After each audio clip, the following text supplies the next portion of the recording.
അല്ലടാ, പെണ്ണുങ്ങൾക്ക് അനുകൂലമായിട്ട് നിയമം അറിഞ്ഞില്ലേ? അതേത് നിയമം? ഇനി വീട്ടിലെ പണികളൊക്കെ ആണുങ്ങൾ കൂടി ചെയ്യണമെന്ന് നിർബന്ധമാക്കി. ആ നിയമം ശരിയല്ല. നമ്മളാണുങ്ങളെ പുറത്തു പോയി പണിയെടുക്കണവരല്ലേ. അതിനിപ്പോ എല്ലാ പെണ്ണുങ്ങളും പുറത്തു പോയി പണിയെടുക്കണ്ടല്ലോ. അതെ, അതുകൊണ്ട് ഭാര്യനെ വീട്ടുപണിയിൽ സഹായിക്കുന്നോണ്ട് തെറ്റൊന്നുമില്ല, അത്ര തന്നെ. ആര് പറഞ്ഞു ഇതൊക്കെ? പെണ്ണുങ്ങളെ വീട്ടിൽ പണിയെടുക്കണ്ടവരാ. അത് കഴിഞ്ഞിട്ട് പുറത്ത് ജോലിക്ക് പോയാൽ മതി. തന്റെ ഈ വക മണ്ണൻ ചിന്താതികളൊക്കെ മാറ്റേണ്ട സമയം കഴിഞ്ഞു. കുടുംബം നന്നായി പോണെങ്കിൽ നമ്മളും പെണ്ണുങ്ങളെ സഹായിക്കേണ്ടി വരും. എന്തായാലേ ആണുങ്ങൾ വീട്ടുപണി എടുക്കണേല് എനിക്ക് യോജിക്കാൻ പറ്റില്ല. അതെ, എന്റെ വീട്ടിലൊന്നും ഈ പരിപാടി നടക്കില്ല. അവളെ കൊണ്ട് തന്നെ ഇനിയും വീട്ടിലെ എല്ലാ പണിയും ഞാൻ ചെയ്യിപ്പിക്കും. ഞാൻ തന്നെയാണ് വീട്ടിലെ രാജാവ്. രാജാവേ, ഇങ്ങോട്ടൊന്ന് നോക്കിയാലും. അയ്യോ, നിന്റെ ഭാര്യ അല്ലേ ഇത്? എന്താ? അടിയനെ ഒരു സങ്കടം ഉണർത്തിക്കാനുണ്ടേ. നീ എന്തത്ര നേരത്തെ? Zumba class 2 മണിക്കൂറല്ലേ?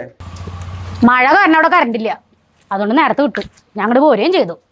നിന്റെ ഭാര്യ ചൂടിലാണല്ലോ. എന്നാ പിന്നെ നീ വീട്ടിലേക്ക് ചെന്നേക്ക്, ഞാൻ അങ്ങോട്ട് എത്തിയേക്കാം. ഞാൻ പോയേക്കാം.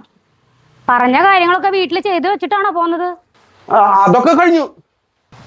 ഞാൻ മുക്കില് കൂട്ടിട്ടുണ്ടായിരുന്ന തുണികളൊക്കെ അലക്കിയോ? അലക്കാനോ? ഞാനോ? അതൊക്കെ നിന്റെ പണിയല്ലേ. എന്ത് അലക്കി? വാഷിംഗ് മെഷീനിലോ കല്ലിലോ? കല്ലില്. വീടൊക്കെ അടിച്ചു വാരി തുടച്ചോ? മീൻ നന്നാക്കി കറി വെച്ചോ? അത് മുറ്റം 4 കൂറ അടിച്ചോ? അത് ഞാൻ കുറച്ച് കഴിഞ്ഞിട്ട് അടിക്കാന്ന് വിചാരിച്ചു. എന്നാ പിന്നെ വീട്ടിലേക്ക് ഇറക്ക്. എനിക്ക് ഒരു ജ്യൂസ് ഉണ്ടാക്കി തന്നിട്ട് മുറ്റം 4 കൂറ അടിച്ചാൽ മതി.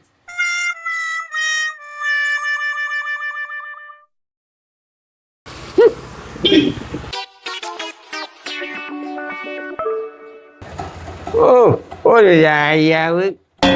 നിങ്ങളുടെ വില കളയണ്ടായ. നിങ്ങൾ വരുന്നില്ലേ?